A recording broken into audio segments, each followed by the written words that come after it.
Yung nalubog sa baha mga katribya ay dami pong bulaklak na lumabas oh. Ito yung dulot ng bagyong si Pepito. Dahil inabot po ng tubig po itong ating kalamansi sa tabing ilog. Nagbunga po siya ng marami pong bulaklak. Kaya oh, dami. Dami pong lumusot mga katribya. Yan. Kahit halimbawa po mga katribya na marami po siyang bulaklak, marami siyang bunga. Ayan. Naglabasan po ang kanyang mga bulaklak. Dahil doon sa tubig baha.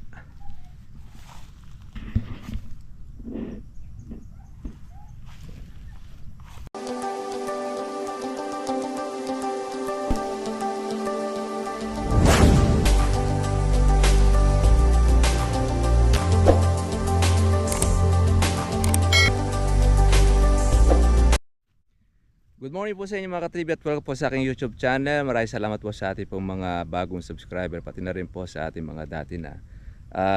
Isa pong magandang balita mga katribya dahil po ang kalamansi natin nagbulaklak na naman uli ng panibago. Kahit hindi po tayo naglagay ng ating pong abono ay meron tayong libreng bulaklak dahil po kay bagyong Pepito. Dahil ang kanya pong nangyayari po sa ating kalamansi, naglabasan po ang kanyang mga usbong na meron po siyang sunong na mga bulaklak. Ayan o. Yung ating mga nalubog na kalamansi ay maganda ang naging resulta. Ayan o. Bawat dulo ay merong bulaklak tayo pong makikita mga katribya. Daig pa nito ang ating pagpapataba na ginawa. Wala pa po tayo ritong isinusubo na pataba, kundi bagkus yung dating yung organic fertilizer ang ating pong nagamit. Ay parang hanggang ngayon yata ay tumatalab pa.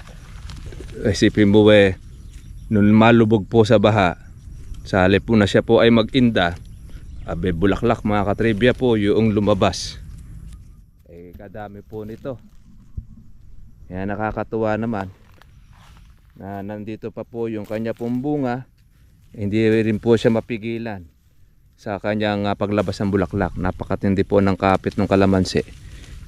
Kahit siya po ay hinog na, ayaw pa rin malaglag sa puno. Matindi po yung kapit niya. Yung organic pala pagka po ito ay ginamit natin, matagal bago malaglag po sa puno. Ayan, gaya nito. Sibon, nabaha na po ito mga katribya. Pero yung hinog hindi pa rin po siya nalalaglag. Iba nga, natutuyo na po siya sa kalamansi. Nandun pa rin. Ito yung ating tinanggal po ng baging nung kamakailan. Nananariwa uli siya. Bagamat hindi na siya nakakuha sa lupa, matagal pong mamatay. Itong parang alokbate.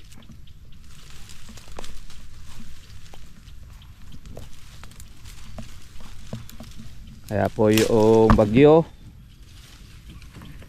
bagamat naging sunod-sunod, merong masamang naging epekto, hindi naging maganda epekto.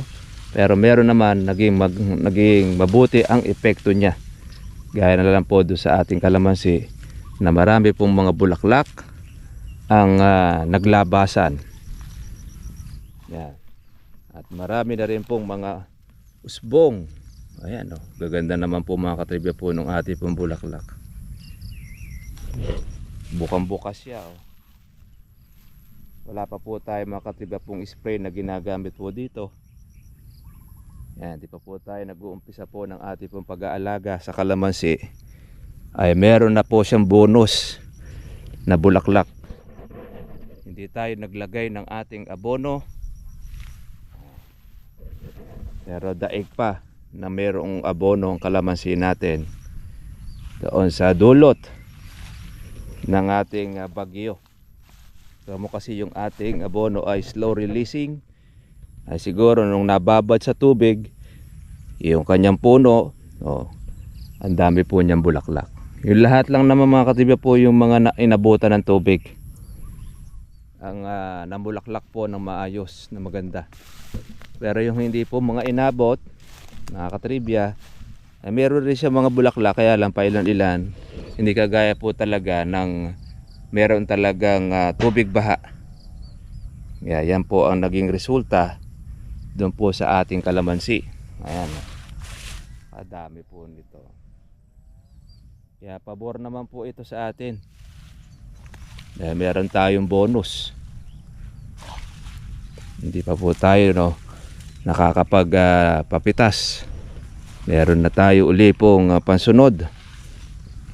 Yung bulaklak po natin na ito, mga ka-farmers, ang ani niyan ay December, January, February, pang March na po siya. Yan, March na po yung ating bulaklak. Maganda po ang presyo pagka po tag-araw. Kung hindi po siya masisira ng ating mga kulisap. O yan.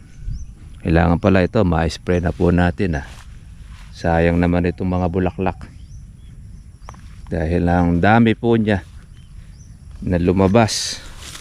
Yung iba naman po ay kasalukuyan pang malabas pa. Ayan, bawat dulo mga katribya. Ayan. Meron po siyang labas po na bulaklak. Dami Hanggang ngayon po kasi basa pa po rito. Busog pa talaga siya noong bagyong si Pepito. Solve pa. Ito po yung nasunog nung nakaraan na tag-araw. Ito isang tudling na ito, ubos yan.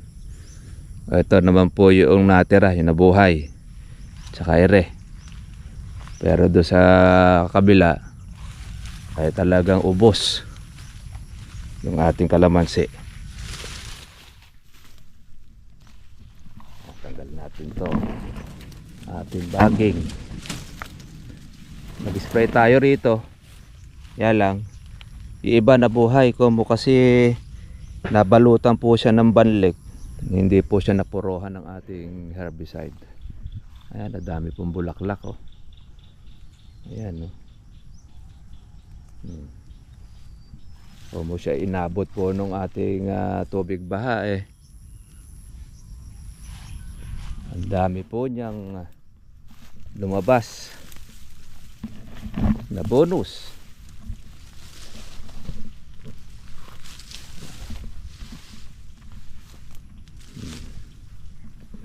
Ating pong kalamansi. Yan, ang natira na lang po niya ang ating pang December. Dahil yung iba po ay napitik na ng mga hinayupak. Ito sa gawin na ito talagang binugbog po ng mga kawatan. Nagsasamantala. Kahit namura ang kalamansi, wala pong pinatatawad ang mga kawatan. Ayan.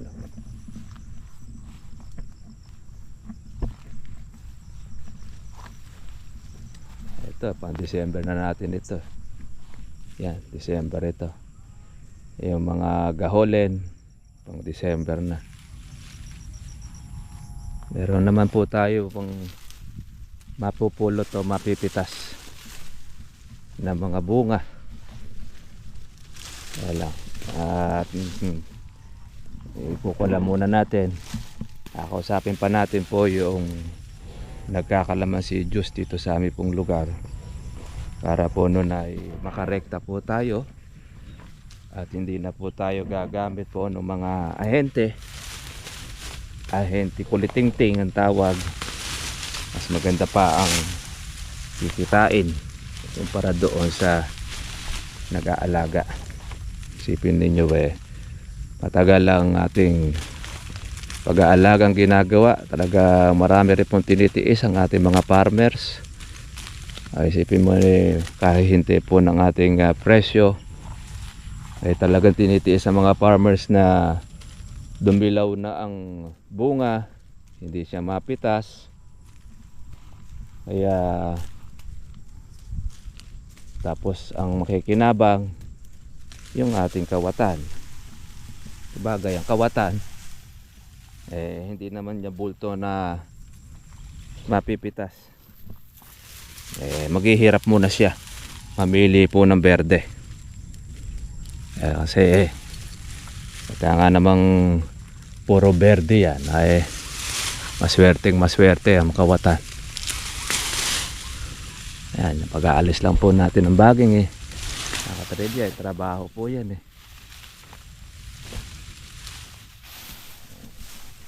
hindi mo siya aalisin. Ayan, nakabalag sa kalamansi yan mga katribya. Masaklap nga kung alin yung malinis ay siyang binabanatan po ng mga kawatan. Bigyan man lang sana ng pabor yung may-ari, maglinis man lang sana ng kalamansi. Kaya kunin na sana nila yung dilaw. Hindi, yung dilaw ang iiwan sa iyo, yung berde ang kanyang kukunin. Kaya akong puro pang-aargabyado talaga ng nasa isip ng mga kawatan. Matibay po nung ating hinog. Kung hindi mo pa siya pitasin, hindi talaga siya malalaglag. Ito, pagka mga katribya makuha na to ang ating pumbunga at malapalo up ulit natin ang ating organic, ay sigurado marami na naman po ulit itong magiging bulaklak. Marami na naman ulit siyang bubungahin mga katribya. Ito, inispray natin ito, hindi po siya namatay. Kung mo kasi siya ay nabalutan pa ng putik, pero ngayon mo siya isprayin, itong ating pandamo, sigurado patay yan. Yan.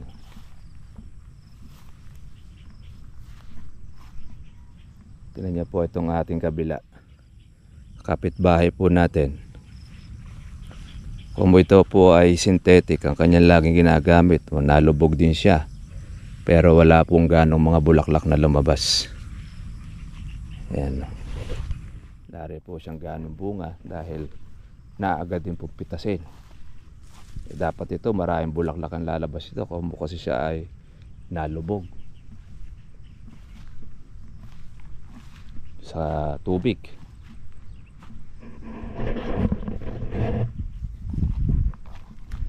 Yan, patay na po yung ating herbicide mga katribya sa ating kalamansi. Yan, malinis na po siyang muli. At nag-aalis na lang din po tayo ng ating mga pongkan, yung ating mga reject na hindi na rin po ito tatanggapin din sa palengke.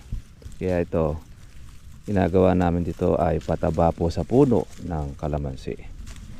Ngayon sa mga gusto ng ganito, punta lang kayo sa amin, libre kayo rito na makakakuha.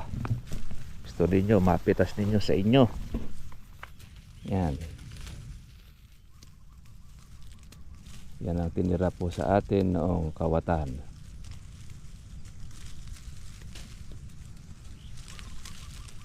Hintay-hintay lang natin ito na mapitas ang ating mga bunga. Saka po tayo maglalagay ng ating abono.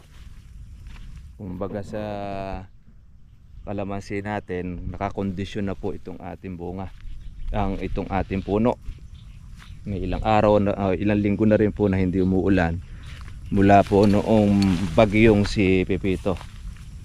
Matagal-tagal na mga katribya po yung ating pong bagyo. Kaya kumbaga ang kalamansi po natin Ayan, tingnan niyo po yung bulaklak ko. Galit na galit eh. Konting follow-up lang ng ating abono rito at tsaka po tubig, sigurado lalabas na po ang marami pong bulaklak. Yan naman po ngayon ang magiging magandang ang ating alaga. Basta diretso lang. Diretso lang tayo mga ka-farmers. Kahit medyo mababa ang kalamansi, tuloy-tuloy lang po ang ating pag-aalaga. Ang ganon, sa negosyo, hindi lahat ay mataas ang presyo. Pagka maraming dating na kalamansi, mababa ang presyo. Pag wala naman pong dating ng kalamansi, mga katribya, ay mahal ang presyo. Ganun na niyo kahit po sa gulay. Tingnan niyo po yung siling panigang. Kung wala po ang nangasira ang panigang, gaya po sa amin, nasira po yung amin pong sili, yung pong panigang, nakaligtas po siya sa baha. Pero doon sa punggos mga katribya, pati po yung Taiwan natin, hindi siya nakaligtas. Wala rin, hindi na rin po nagbubunga. Kaya yung sili natin 400 ang presyo. Kaya lang kahit mag 500, kung sira na rin po ang sili natin, wala na rin po tayong pipitasin. Gaya po ng panigang 250, 280. Isipin mo, napakamahal po ng panigang. Kaya lang kung sira na rin, wala, lugi rin. Malaki-laki rin po mga katribya po yung nauho po natin pera doon sa ating siling panigang tsaka po sa Taiwan. Pero talagang po ganon, sa negosyo kumikita, nalulugi din. Hindi sa lahat ay nadja-jackpot. Pero pagkakataon, nasisilat. Pero diretso pa rin, go pa rin tayo. Kahit na hindi tayo ganong kumita o nalugi tayo doon sa ating paghahalaman, tuloy-tuloy pa rin tayo. Continuous, ganyan ang farmers. Ipagpasalamat na lang po natin sa may kapal, buhay tayo, meron tayong lakas, ligtas tayo sa mabigat po na karamdaman. May hawak kang pera, milyon-bilyon, iba nga bilyon pa, pero hindi mo naman makain po yung gusto mo. Lahat puro bawal sa iyo. Bawal ang pork, bawal ang lechon, bawal ang lahat, bawal. Dahil logi ka, hindi mo rin mararamdaman yung sarap. Pero pagka ikaw naman katribya po ay mahirap, okay naman po ang iyong kalusugan, wala kang dinaramdam, wala kang sakit, pagka nakatsempo ka ng lechon, pwede kang kumain ng lechon. Nakatsempo ka ng yung crabs, pwede kang kumain ng crabs kasi healthy ka. Kaya lang pagka matanda ka na, siyempre iwas ka na rin sa mga karne, lalo na sa mga lechon, mga mamantika. Hindi kagaya ng kabataan, talagang pwede pa. Yun, ang gandang balita. Ang kalamansi po natin ay malabas na po ang kanya pong bulaklak. Pero ang hindi pa pang magandang balita, hindi pa po tayo nakakapagpapitas dahil nanatili pa sa mababa pa ang presyo ng ating pong kalamansi. Kaya magpapataba muna tayo sa pamamagitan ng kanyang bunga.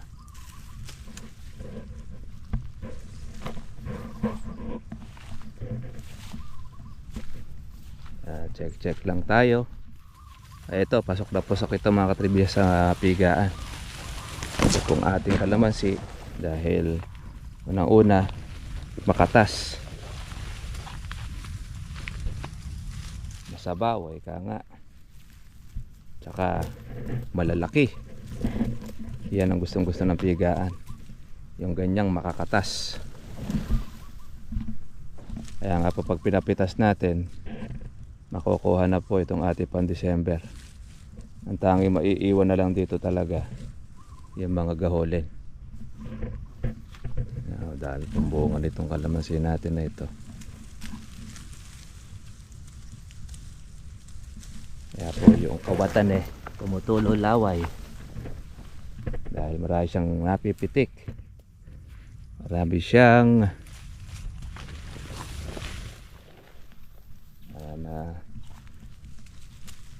pagsasamantalahan. Lalo man lang tanggalin niya yung hinog, kumuha siya ng hinog, hindi lang po yung puro berde. Yung damo natin patay na, clear, malinis, pati po yung ating baging malinis na rin. Bunga na lang po mga katribya, hindi pa po siya napipitas. Konti na lang mapipitas na rin ito.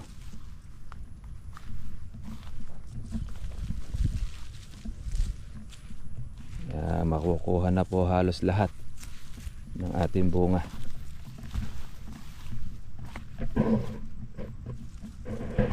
Ngayon yung ang kawatan, alamin niya ngayon kung saan tayo lugar. Bahala siya sa buhay niya, hanap siya kung saan yung lugar natin. Tayo na lang din ang binomonitor noong kawatan. Medyo naglaylo siya, siguro nakakatunog ang hinayupak dahil wala tayo nakikitang bago na bawas, o dahil siguro wala siyang buyer.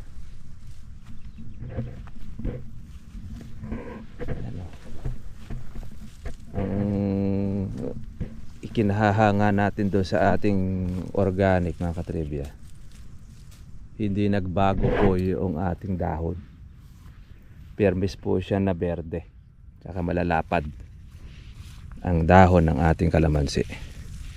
Compare natin doon sa gumagamit ng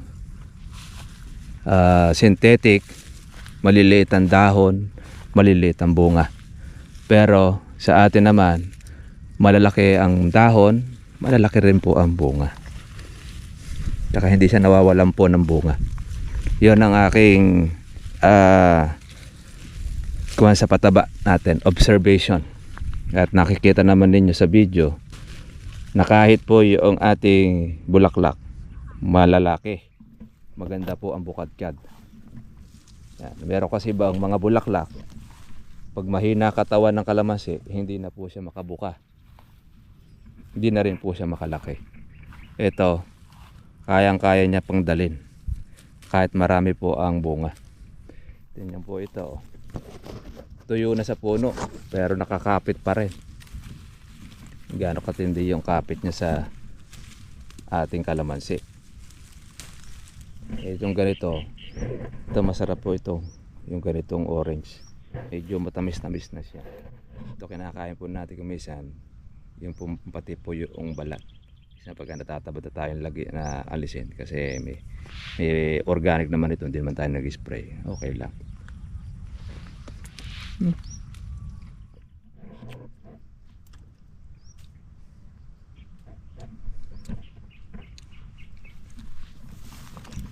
Pumipisik pa, maasim din.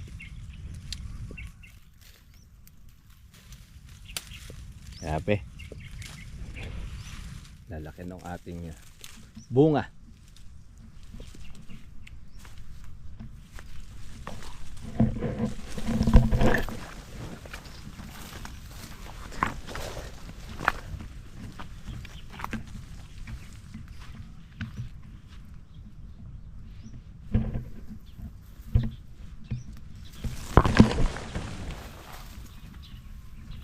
Ito yung dapo. Pag matanda na kalamansi, minsan kahit po bata, malabas ito. Ayan.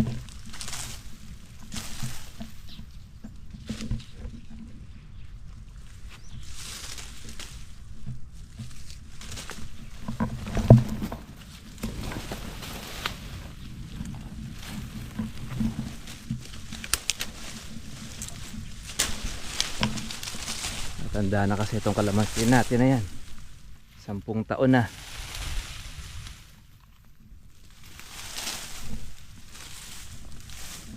Kaya pati ang palayay ang palayang ligaw, nakakasama.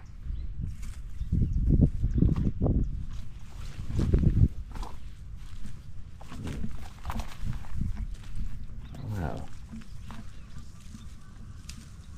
Lumaki na yun pong ating pang December.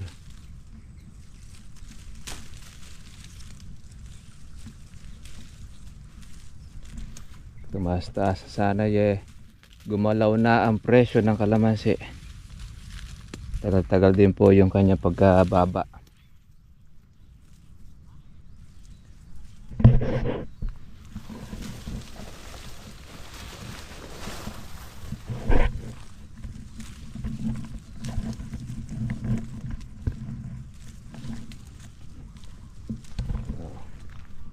Wow. Iba yan natutuyo, nasisira na lang po sa kalamansi natin mismo. Daming hinog. Kaya sa kalamansi juice, kinukuha rin po pala yung ganyang reject. Ayon po doon sa mga kasama po natin na bibigyan po yung nagkakalamansi juice na yon, yung planta. Kumukuha rin sila pala ng mga hinog, yung mga ganito. Pero yung mga matitigas, hindi yung mga malalambot. Ang purpose pala nung pigaan, kaya pala kumukuha sila ng mga reject na ganito, para daw hindi mo mapait sa kalamansi. Kanila pong ginagawa. Kasi puro berde yung kanila pong pipigain, mapait pala yon. Kaya 10 berde, 5 hinog ang katumbas ng kanilang kuha.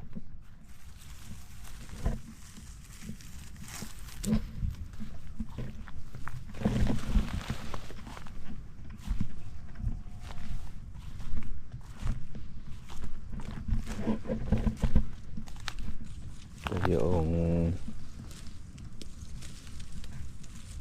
kundang magnanakaw, kawatan. Malapit na ang kawatan, ang kanilang araw.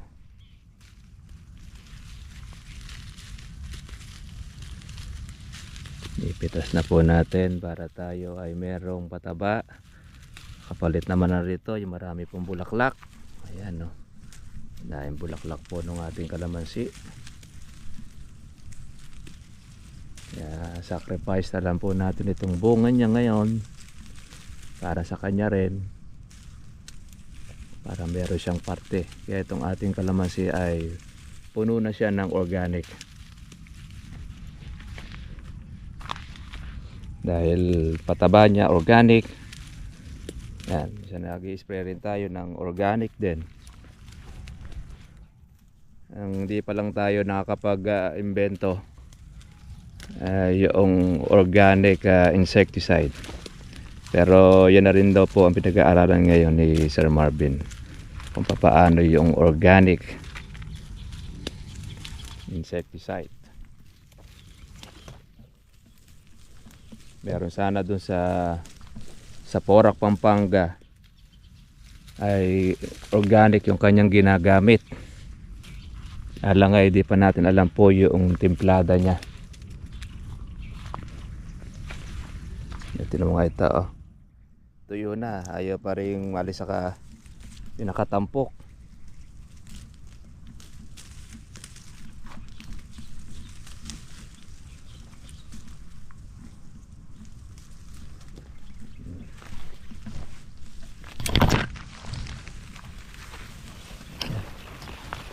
Ayan, nagaya pong bulaklak, oh. Lalapad po ng bulaklak ng ating kalamansi. Ito, napitas na po natin ito, ito yung berde, naunti na rin natin ito. Kaya yung malilit na lang po yung halos natira. Sige mga katribya, at God bless po sa inyo lahat. Monitor lang po tayo sa ating pong kalamansi. Tuloy-tuloy lang po ang halaga. Nakikita rin po natin mga katribya po yung kagandahan po yung kalamansi natin. Kahit mapababa, mapamura, bibigyan po tayo nito ng income. Titiis lang po tayo. Lahat ng presyo ay yung masasapol Basta continuous lang ang alaga. God bless po mga katribya. Bye bye.